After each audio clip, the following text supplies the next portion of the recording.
In the couple examples here, what I'm going to do is write an inequality that represents the real world phrase, and then I'm going to graph it. So this one is going to use the words, and I'm going to put the symbols in to look like this inequality, and then I will also graph. So all real numbers we're going to shade for x less than or equal to, so less than or equal to, that's our symbol, the number -7. So if I were to graph this, here's my number line. I'm going to put -7 right in the middle. So less than or equal to, I'm going to find 7 and shade it. And then look at my arrow, the way it's facing, it's going to the left. So that would be my shading.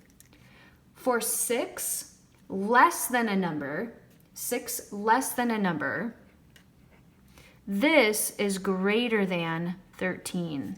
So on this one, I actually have to solve before I can graph it. So I'm going to add 6. And my inequality will read x is greater than the number 19. So here's my number line. Here's 18 and 19, 20, 21. So I'm going to circle 19, but notice how it doesn't say equal to, so I'm not going to shade it in.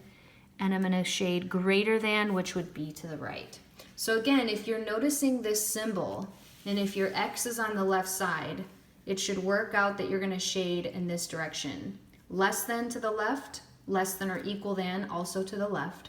Greater than goes towards the right, and greater than or equal to also to the right. And notice how that remained true for our problems here.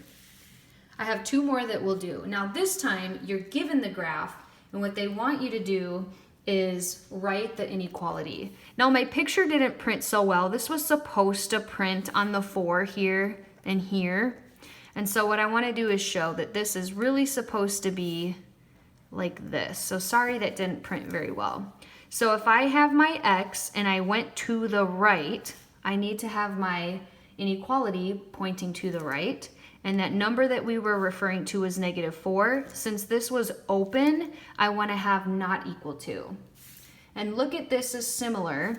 So if I have my x and my x is always on the left side, look at how we shaded to the left. So I want to use that symbol and the number -4 because that's the point that we circled. Now see how this is filled in? That means we're going to put the line underneath of it because that means equal to.